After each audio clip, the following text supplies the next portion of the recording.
Prime Minister Holness delivers independence message while calling on our nation to support our athletes in Rio for the Olympics.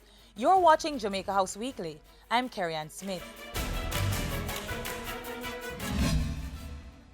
It is fortuitous that we are celebrating our independence at the same time that our athletes are in Rio, all set to bring again glory to this small nation, an athletic superpower. Our athletic prowess is one indication of our excellence as a people. It is a metaphor of our distinction. The Prime Minister giving his independence message on Saturday as Jamaica celebrated its 54th independence. He also called on all Jamaicans to build a culture compatible with economic prosperity. Also on Saturday, as part of the independence celebrations, the Prime Minister was in attendance at the annual Grand Gala at the National Stadium, where he also used the occasion to usher in support for our nation's athletes in Rio. They are our greatest ambassadors. They represent us to the world.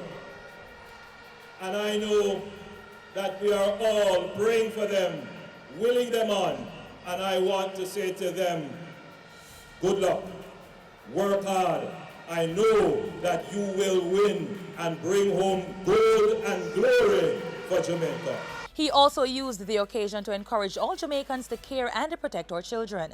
Violence against our children especially must come to an end in Jamaica. Also last week, Prime Minister Holness and his team from the Ministry of Economic Growth and Job Creation hosted a strategic ministry retreat which included the Permanent Secretary, heads of agencies and other directors. During the retreat, he directed them to streamline the ministry's operations to improve efficiency. You are going to have to look at every single business process that you undertake. In other words, every bit of delegation, every bit of process that you do for decision making, for applications, for approvals.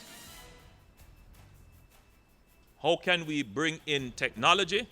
How can we flatten hierarchies to make them more efficient?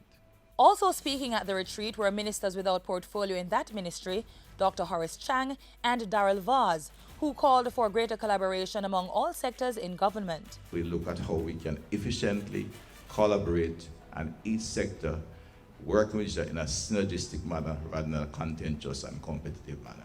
That is the critical issue that is out there. I'm confident that under the leadership of Prime Minister, my colleague ministers, Permanent Secretary, Director Generals, CTDs, heads of agency and the entire ministry staff, that if we work together, one common goal, one common objective, building Jamaica, putting all partisan colors aside, we will make it happen. During the week that was, Prime Minister Holness received a courtesy call from the Board of Directors of J. Ray and Nephew Limited. The Prime Minister last week also expressed regret at the passing of Faye Tortello, a former honorary consul for Italy and the oldest sister of former Prime Minister Edward Seaga, who died 3 days before her 85th birthday.